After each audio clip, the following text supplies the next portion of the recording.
One thing you could say about Donald Trump, though, he has a vivid imagination. He has created a dangerous organization to get the old people excited and fired up, a supervillain called Antifa. And the reason we know Antifa is organized against the government is because their matching signs indicate they are somehow in league with Kinkos.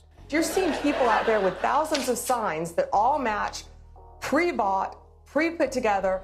They're organized and someone is funding it. We're going to get to the funding of Antifa. We're going to get to the root of Antifa, and we are going to find and charge all of those people who are causing this chaos in Portland and all these other cities across our country. Yeah, and if we can't find them, we're going to pretend we did.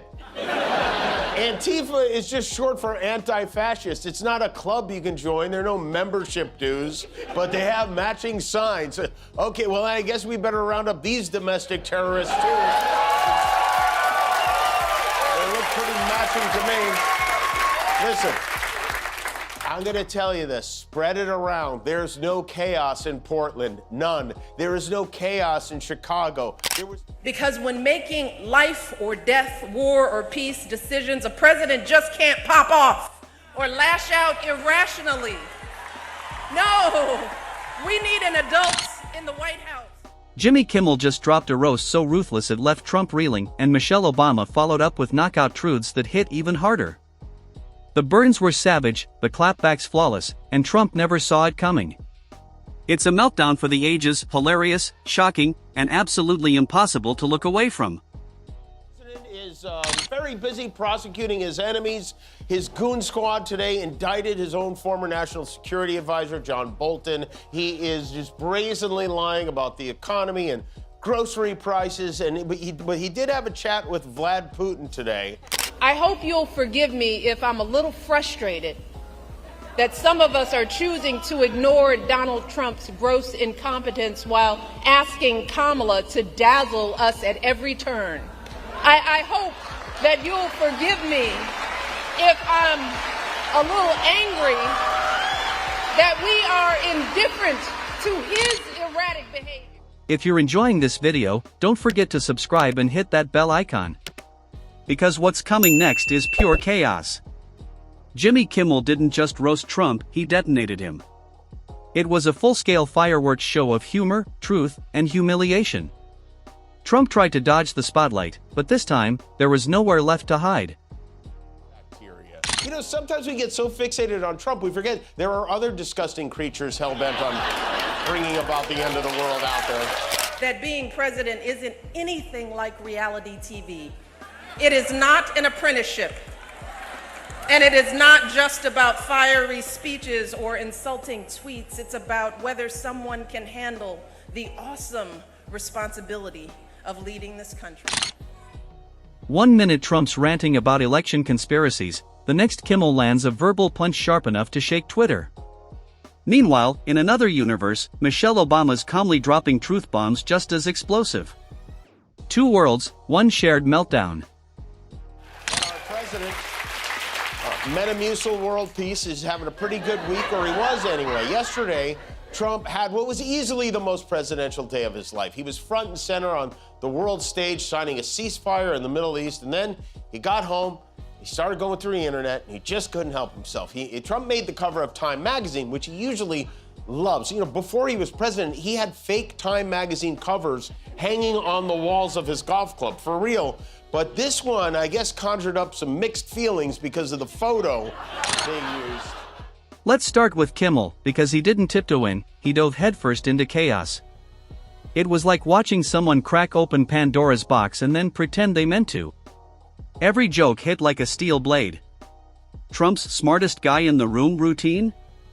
Kimmel turned that into a full-blown cautionary tale with a smirk and perfect comedic precision. No, folks are going to do everything they can to distort her truth. My husband and I sadly know a little something about this. For years, Donald Trump did everything in his power to try to make people fear us.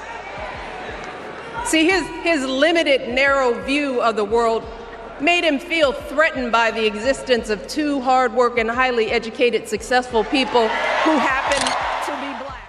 Suddenly, all those tremendous deals and very stable genius tweets felt like the scribbles of a man building a sandcastle in a tsunami. The real brilliance wasn't just in Kimmel's burns, it was the timing, the surgical precision. Each punchline felt engineered by mathematicians specializing in humiliation. Trump tried to hold his composure, flashing that trademark confident glare, but by the third joke, even his reflection seemed to wince. Somewhere backstage, an aide probably muttered, "We should have fact-checked that one." Too late. The wreckage was already in motion. Every line landed like a slow, unstoppable wave, gentle at first, then total chaos. What made it so devastating was the balance. Kimmel's humor wasn't reckless, it was expertly targeted. Like trying to topple a skyscraper with a rubber mallet and hitting the exact weak spot. Every image, every callback, every smirk worked as a quiet weapon, dismantling ego layer by layer. By the end, Trump wasn't just roasted, he was reconsidering reality itself. It's upset him so much that at 1:36 a.m. he posted, "Time magazine wrote a relatively good story about me, but the picture may be the worst of all time. They disappeared my hair and then had something floating on top of my head that looked like a floating crown, but an extremely small one, really weird." Now I want to go back to that cover and show you this crown. Okay, that's not a crown, that's the letter M. Only he would see an M on his head and assume it's a crown. If that's not an M, you're on the cover of Time magazine, okay? On one side, Jimmy Kimmel fires chaotic, precision-engineered jokes. On the other, Michelle Obama calmly delivers truths sharp enough to pierce steel. Together, they form a perfect storm. While Kimmel's humor leaves the crowd roaring, Michelle's words land with quiet devastation. Trump's mind must have been short-circuiting in binary. How is she so calm? Why is everyone clapping? His public persona, long propped up by bravado, was melting faster than wax in a furnace. Picture defending a 40-foot tower of papier-mâché logic while someone dismantles it with scissors you didn't know existed. That's the moment, hilarious, humbling, and completely unescapable. Michelle doesn't need volume, her calm precision does the damage. Like a chess master, she lets him walk his own queen into checkmate. By the end, the empire of self-assured delusion is cracking. The crowd laughs, gasps, and cheers as Trump looks like a man trying to build a wall out of whipped cream and praying it holds.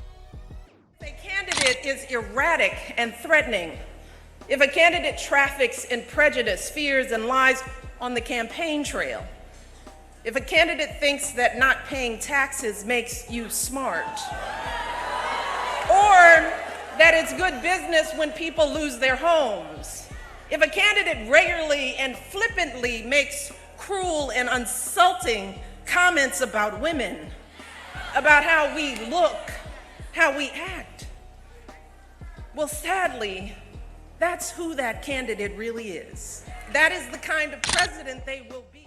The jokes just keep coming. Kimmel doesn't stick to surface-level burns, he digs deep, unearthing decades of contradictions, gaffes, and bloated boasts like a comedic archaeologist on a mission. Every punchline lands with precision, each one peeling away another layer of Trump's carefully polished facade.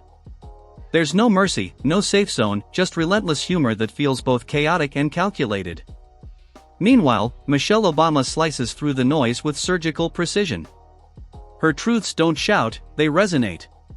She exposes inconsistencies so cleanly that no tweet storm or press conference could hope to cover them. Watching Trump's reaction is like watching someone trying to patch a flood with sticky notes, doomed but wildly entertaining.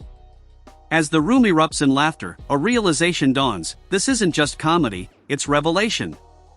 Trump can't be taken down by a single punchline or speech, but he can be revealed. Every quip, every fact, every truth uncovers another piece of the man behind the myth. And the result? Both hilarious and hauntingly satisfying. Finally being honored for wearing that tie down to your knees. Every morning is a game of who am I mad at today? Is it the Cracker Barrel logo? Is it windmills? Is it Bad Bunny? Is it the Nobel Prize? Or is it the turkey vagina slapping around under my chin?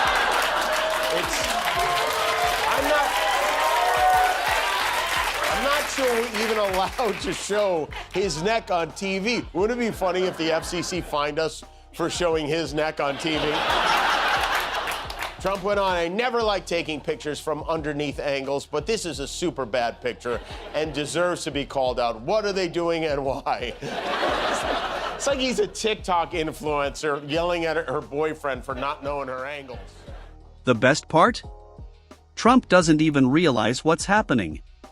He's just standing there, blinking, caught in the wreckage of his own bravado as comedy and reality collide head-on. The world watches in fascination, a slow-motion implosion that feels like the finale of a show no one asked for, yet no one can stop watching. Trump, still blinking, senses the shift. The room isn't laughing with him anymore, it's laughing at him. His trademark chaos has met its match. It's like watching someone try to control a hurricane with a garden hose. Tweets are drafted, statements prepared, but Kimmel is already 2 steps ahead, a comedy grandmaster playing a game Trump doesn't even know the rules to. Meanwhile, Michelle Obama operates with quiet precision. Her calm demeanor slices deeper than any insult could. Each word lands like a wrecking ball wrapped in grace. Trump's armor, the confidence, the deflection, the smug certainty, starts to crumble. The sting isn't from mockery, it's from exposure. For the first time, Trump looks like a man realizing the stage he built is now the one swallowing him whole. Obvious mental decline, his history as a convicted felon, a known slumlord, a predator found liable for sexual abuse, all of this, while we pick apart Kamala's answers from interviews that he doesn't even have the courage to do, y'all. Please, do not hand our fates over to the likes of Trump, who knows nothing about us, who has shown deep contempt for us. Because a vote for him is a vote against us. The applause doesn't stop, it only grows louder. Each laugh feels like a drumbeat echoing through Trump's composure. Kimmel escalates effortlessly, moving from witty jabs to visual brilliance. Suddenly, a life-sized cardboard Trump appears, tiny hands, gravity-defying hair, frozen smirk, and the crowd loses it. Trump's expression says it all, disbelief mixed with a dash of panic. Every attempt to reclaim control only fuels the chaos. Irony becomes the headliner. His defensive gestures morph into punchlines he unknowingly performs. Then Michelle Obama steps in, calm as a storm front. Her approach couldn't be more different, measured, sharp, deliberate. Each word slices through Trump's bravado like a scalpel through silk. She doesn't mock, she dismantles. Every truth she delivers strips away the illusion of authority he's built. By the time she's done, Kimmel's laughter and Michelle's logic have merged into a masterclass of exposure. Trump stands there, hollowed by the truth, trapped in a show he can no longer direct. But I did get some exciting news this weekend. According to a new poll from YouGov, which is a serious polling site, or they were before this, I am more popular than the President of the United States. The guy who keeps saying I have no ratings? Well, that makes 2 of us. They polled more than 1,000 people, and I lead Trump by 16 points. I'm at +3, he's at -13. The brilliance of this whole moment lies in the perfect contrast. Kimmel thrives in chaos, unpredictable, irreverent, and wild, like a stand-up tornado tearing through Trump's carefully staged calm. Meanwhile, Michelle Obama embodies controlled, measured, poised, and deliberate. She doesn't react, she orchestrates.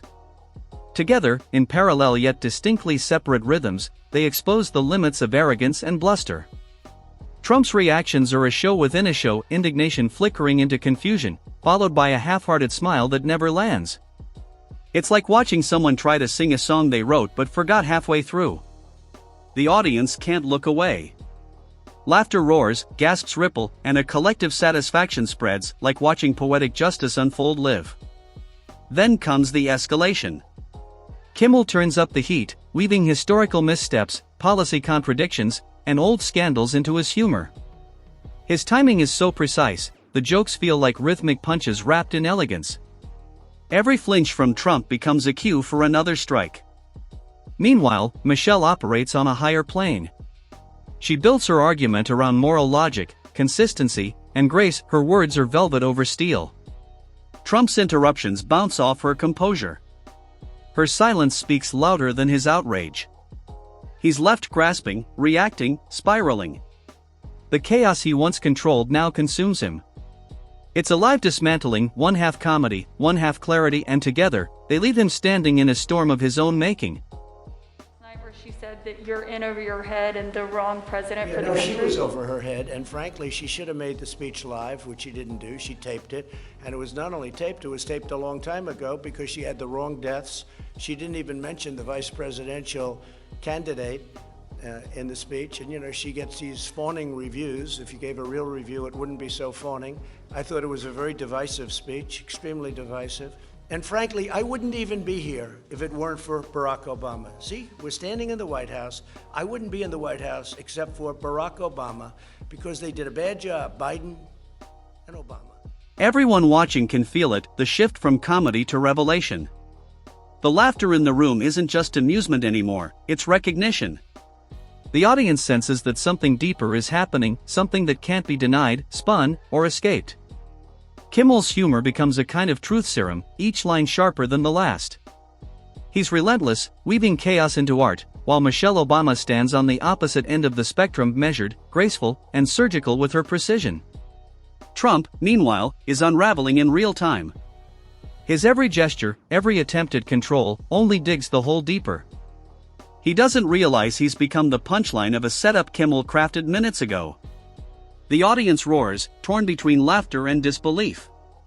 Then, in one perfectly timed moment, Michelle drops a truth so clear, so elegantly delivered, that it slices through the noise like a bell ringing in a storm. Trump freezes, mid-reaction, caught between denial and realization. The room ignites.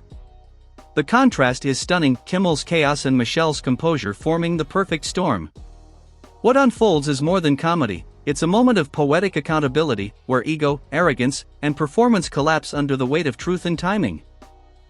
Nice, but it feels like, considering the fact that I'm not a convicted felon friend of Jeffrey Epstein, and I've never paid off a porn star or sent a team of masked goons into a park to pull an old lady away from her grandchildren, I feel like my rating should be higher, maybe, than... At this point, finding a toenail in your salad has a 7-point lead over Donald Trump. And I hope he doesn't see this. I hate to, I don't like to upset him. And somehow, even as Trump flails, the story expands beyond him. What began as a roast turns into a cultural moment, something larger, sharper, and infinitely more revealing. Kimmel and Michelle Obama operate on different frequencies but strike the same chord of truth. Together, they demonstrate that no amount of ego, bluster, or performance can outshine wit, composure, and intelligence. The audience knows it. You can see it in their faces, half laughter, half awe. The cameras capture every flicker of Trump's bewilderment, every desperate glance for footing that isn't there. His once commanding presence now feels like a man stuck in quicksand, every move to escape only pulling him deeper. And when the laughter finally dies down, the silence is almost poetic. What's left isn't rage or rivalry, it's exposure. His persona, once fortified by spectacle, is now stripped bare. Every nervous gesture, every shaky attempt to pivot, every misplaced smirk has been immortalized for the world to see.